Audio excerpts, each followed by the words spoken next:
Bonjour, c'est l'instant Lovecraft, le 34.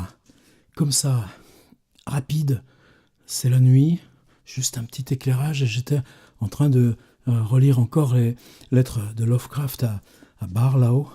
On est le 3 septembre 1933. Il lui envoie une carte postale de Québec. C'est la première fois qu'il vient à Québec. Il arrive depuis Boston. Je suppose qu'il a pris un train. C'est long, Boston, Québec. Et ce qu'il raconte à Barlow, c'est qu'il a voyagé avec un aveugle. Et que cet aveugle était un docteur français, mais un type qui avait été élevé au Texas. Et c'est face à face avec cet aveugle. Il en parle aussi, j'ai été voir à la même date dans les lettres à Auguste Derleth. C'est beaucoup plus court. C'est une carte postale aussi à Derleth, mais l'aveugle tient en deux lignes, tandis que Barlow, on en parle un petit peu plus. Et vous savez quoi? Ce type, d'abord, pourquoi il est aveugle?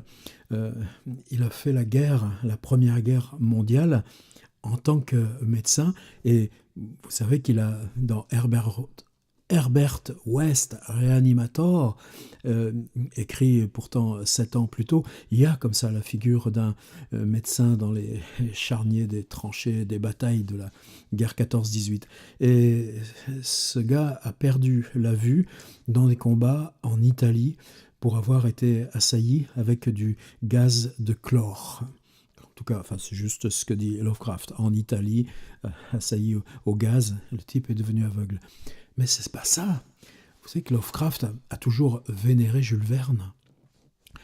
Il avait chez lui 20 000 lieues sous les mers, et en 1935, c'est un tout petit peu plus tard, un de ses amis lui rapporte de France une édition de illustrée, Hetzel, de la Terre à la Lune. Sinon, Lovecraft, il l'a lu plutôt dans un magazine qui s'appelle Amazing Tales, Contes étonnants, qui republiait du Edgar Poe, mais aussi du H.G. Wells.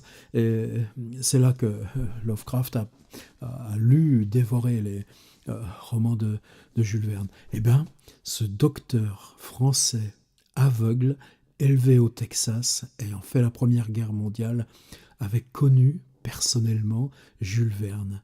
Et c'est ça que Lovecraft, le 3 septembre 1933, à peine débarqué dans la ville de Québec, s'achetant une carte postale, est tout content d'annoncer à Barlow, 14 ans, vivant en Floride.